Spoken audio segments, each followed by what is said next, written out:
The Notre Dame Fighting Irish are moving on to the college football playoff national championship game. They just took down Penn State 27-24. Quickly, just to recap how the game ended, Drew Alar is a special type of person. He's special kind he's of different, special. for sure. He's special different. kind of special.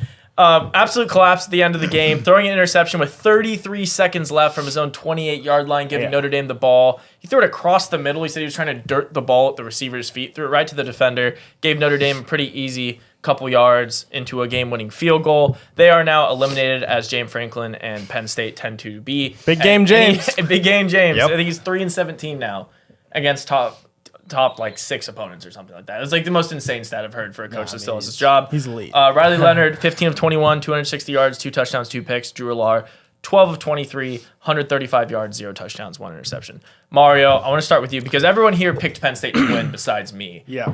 What did you not see from this team, or did you just think Drew Alar would be able to do more? Yeah, I mean, I did expect a little bit more out of Drew Alar. It wasn't his best game.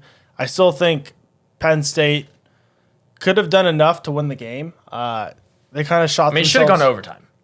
Yeah, I mean, Exactly how the game went out. At least overtime, they definitely left some points on the board.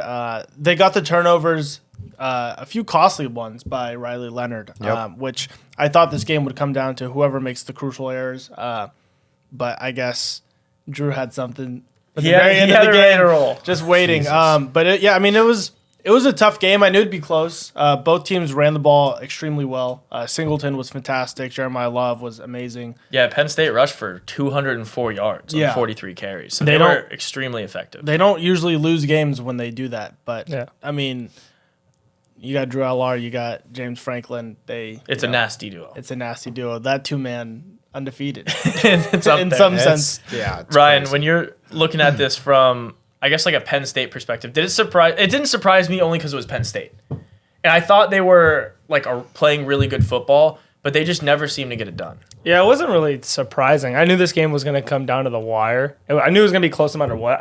There was zero chance it was going to be a blowout on either side. I thought it was mismanaged by the coach. I thought they were starting so slow instead of normally they're pretty quicker to start games, Penn State, especially throwing the ball and switching up plays. They seem very one-dimensional and not even just showing for Penn State. Shout out to either Notre Dame cornerbacks or how bad Penn State wide receivers are. Either or you want I think to it was play calling by Penn State. No, it's play I was calling gonna also. bring that, It's definitely the coaching and the play. I don't know How the one offensive coordinator, receiver but didn't have a catch. so is insane. there's a wide receiver screen you could do. There's a million ways to make it, So it's but the first time in a playoff game, or like maybe any game since the 1940s or something. Yeah. Since stats were recorded Yeah. at this level, that a receiver at the end of the game with no receivers with a catch. Yeah. With that being said, Loveland is insane.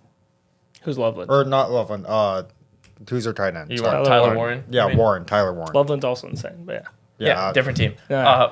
Lincoln tight end that is is a just crazy fine. stat. I mean, Yeah, it was weird. Julian Fleming, former Ohio State 5-star, Yeah. as their wide receiver, he didn't seem Yeah, to go. he doesn't even see the field either, unless he's blocking. No, yeah, it was very interesting. It was just an uncharacteristic game, and they coached the way like I hated Ryan Day used to coaching, where it's like we're just trying to win, just breathe, don't make mistakes, don't do anything crazy, and just win. And they felt like they could do that the whole game. If Drew Alar doesn't throw a pick at the end of the game, maybe they have the chance to drive, get 25 yards, 30 yards, and kick a field goal, or go into overtime. And unfortunately, just made a bad throw. I mean, I think they played the game to win it instead of just using their strengths, which is like they have great normally offensive play calling. Normally they involve everyone in their game, and it just looked weird game. But Notre Dame stuck it out. Yeah, Don't Mike, really do it. you were all over Penn State. You've been anti-Notre Dame the entire playoffs. Round 1, round 2, and now round 3. So I know we're talking national championship later. I'm assuming I know where you're going for that one as well. Did this Notre Dame team surprise you for the 3rd consecutive week, or is there something that you think Penn State just blundered on? Yeah, I mean, I think it's a little bit of both. I think the Notre Dame team definitely surprised me in the fact that they were able to be so productive on offense. Although I will say, shout out to Abdul Carter. That was my first time actually, I think, like Beast. watching 4 quarters of him play football. He has an insane future ahead of him. That guy is insane. Also, I mean, like, defense did their job. They came up with 2 turnovers. But again, it's like, Drew Alar announced that he's coming back to Penn State next year, and I swear I don't think I've ever seen a fan base so sad. I mean, he is awful. I don't know about that. That's crazy. I mean, I definitely saw a couple negative comments on Twitter. A couple comments means the whole fan base. Yeah, I think they're pretty stoked on that. I saw a couple posts saying he's the best quarterback returning, which I'd contest pretty heavily. But I mean, the guy ended with 135 yards, 0 touchdowns, and a pick. I haven't said what I feel like yet. I totally agree. But he's definitely better than replacing him. Yeah. I mean, we're talking college football here. These are, at the end of the day, these aren't polished products, and if they are, they're going to be a top 5 draft pick. Yeah, I mean, I think it depends on who's available in the portal, but regardless, There ain't no one in the portal that could replace it. yeah, that might be true for the moment at least. But again, I think Penn State has like a very solid offense. I see what he did there. Yeah, I see what he did there. You saw it too. yeah. He said, for the moment at least, knowing Quinn ain't going to the draft, go in the portal. You're saying Quinn Ewers to Penn State, so you'd have your favorite player on your old favorite team, and then Arch Manning on your new favorite team. I think Quinn, It's a win-win for Mike. If Quinn goes anywhere, he's going back to Ohio State. But We're good. We're good. We like to win games. Hard pass. anyways, I think Penn State. Ohio State. Penn State just really they choked that game, and it wasn't even Penn State. It was Drew Lar choked that game. Yeah, I don't even know what to say. I was very surprised with the outcome of it, but shout out to Notre Dame. Shout out to Marcus Freeman. He coached an unbelievable second half. The second half that Notre Dame played was just, it was a better coach, and they played like it. So yeah, I think, Penn State's running back Singleton is unbelievable. He's so good. I love watching him play football. Penn State's offensive line is dominant. They were able to just pretty much move the ball at will. They rushed 42 times, averaged 5 yards a carry. Yeah. So, I mean, they were having their way on the ground, which is what I thought they'd need to do to win the game. Yeah.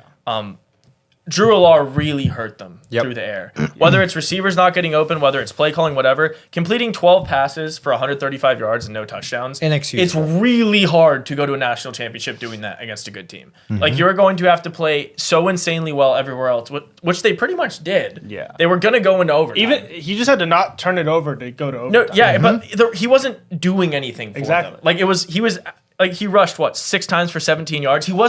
He didn't do anything this game besides hurt them. Yeah. And so I wasn't surprised by it necessarily, but I thought he just wouldn't look bad. I thought he looked fine. I think he looked really bad. But the reason Notre Dame won was their quarterback play, if we're going to be completely honest. Not just from Riley Leonard. Leonard didn't have a great first half. Notre Dame is a team. So their backup comes in 6 for 7, 44 yards, gets them on the board, 3 points at halftime.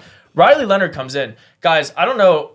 I know no one here is on Riley Leonard or a fan of him like I am, but the fourth quarter he played was damn near flawless. I mean, he had turnovers earlier in the game, but dude, they moved the ball every single drive in the fourth quarter. And these are like full drives, 75-yard drives, 17 points on Penn State's defense in the fourth quarter when they had 10 in the first 3 quarters. Yeah. Like, he was extremely efficient. He was throwing to like the receivers on the outside. I think who was it? Jaden Greathouse. He was Cade Klubnik's teammate in high school. He was a Texas guy.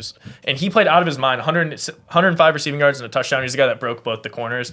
I was really pleasantly surprised with what they were going to do, because when they were down in the fourth quarter and Penn State's running like this, I'm just like, oh, they lost. It's over. Yeah, Penn State wins. And even when he threw the pick, I was like, oh, that's game. Well, that's actually what I was just going to say, is I think it shows a lot about like his mental resiliency to not, just, kind of blow it after he does throw a pick or whatever. Like, he was able to come back and just lead and march. And I mean, that was very impressive from a leadership standpoint. Yeah, besides Oregon, no one's putting up this many points on Penn State. I mean, Ohio State put up 20 against them. Notre Dame, who's lacked offensive production, and that's the one thing we said with them, they went and scored 17 in the fourth quarter to win the game.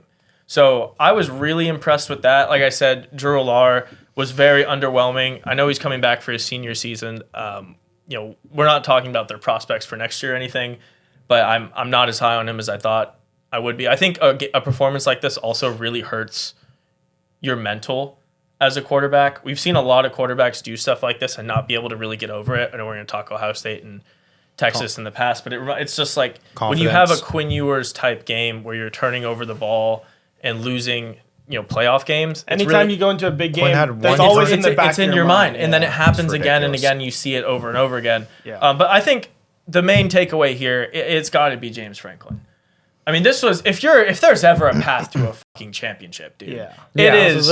Especially with this SMU, roster. A home game against SMU, then you play a non-Power 5, a group of 5 team in Boise State, and then a Notre Dame team that has like, I think they're very good, but compared to the alternatives you could have been playing, and also you're leading most of the game and your running backs. And your running backs you're running are for being 200 yards and productive. 3 touchdowns on the ground. Like- This is the game. This is to win. Like you go to the championship and you play a team you only lost by 7 to in the Natty. So this is James Franklin is one of the mysteries of college football. And I don't personally like Penn State, so I couldn't give 2 shits if they keep him or not. I hope they keep him and they remain being the bitch of the Big Ten and never doing anything. They have 4 conference championships in 35 years. Yeah. I learned that earlier today because their DC went to Clemson and their fans were like chirping and we were like looking up stats. I didn't believe it. Yeah. They've been in the Big Ten 35 seasons. They've won 4 championships for the conference and 0 playoff games and 0 natties in the last 35 years. When we're talking, everyone somehow holds them as this blue blood program, and you look at their production post 86 when their last natty is. No, it's literally non-existent. Yeah.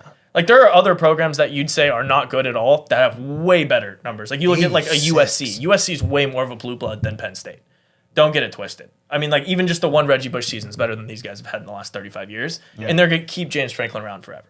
So that was my takeaway from the game is mostly just that James Franklin blew it, and Notre Dame finds ways to win. 13 straight wins going into the national championship. You know, they're going to be big underdogs to Ohio State. I know that, but this team has had a little in them all year, and I'm happy I was able to ride it all the way. I don't know, Ryan, if you have any closing thoughts on Penn State or how they represent your conference in the playoffs. I think they did fine. I'll never complain with a team being in the Final Four as the Big Ten. I think Big Ten was amazingly represented this year. They were. Hopefully Ohio Good State. year for them. Oh yeah. I mean, Also- they're the also- only Power 4 conference represented in the Natty. Yeah. You have a Power 4 conference and an independent. No, yeah, and then it's going to start getting interesting going in the future because last year the Big Ten won the championship, so the Big Ten goes back-to-back years. Bama wasn't even in the playoffs anymore. Georgia doesn't look as good. Yep. It'll be very interesting going forward to see what happens. But yeah, great year. Hopefully Penn State just keeps doing what they're doing and sucking and being very much average in the Big Ten. I'd love that. Shout out Penn State. Shout out Notre Dame, really. I'm the only one who was riding with you. Yeah. You made me a lot of money Only this one. playoffs. Holding a plus 1,000 ticket for you to win the Natty. Get it done, Riley Leonard. Let's go Irish. No, you're not going to get that. Yeah.